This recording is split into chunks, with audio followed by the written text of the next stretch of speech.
એટલે આ દુનિયામાં જો આપણી એક કમ્પ્લેન્ટ હોય કે હું બહુ સારો પણ મને કોઈ સારી રીતે ટ્રીટ નથી કરતું, તો આપણે વિચારવાનું, કેમ કે આ સંસાર છે ને એ આપણા કર્મનું, આપણા સ્વભાવનું રિફ્લેક્શન છે.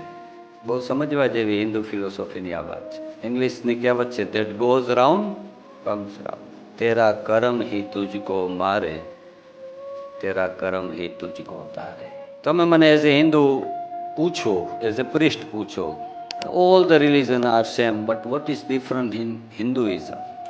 તો હિન્દુઇઝમમાં ત્રણ વસ્તુ જે છે એ સમજવા જેવી છે. We Hindu believe in reincarnation, we Hindu believe in murti puja, deity, statue, અને the third is theory of karma, law of karma. In this universe there is law of karma. એટલે karma is very very important. બીજું કાંઈ ન થાય તો if you can't help anyone, try to don't harm anyone. Try to don't hurt anyone. તો અહીંયા લખ્યું છે people are suffering and what is the reason? Their own karma.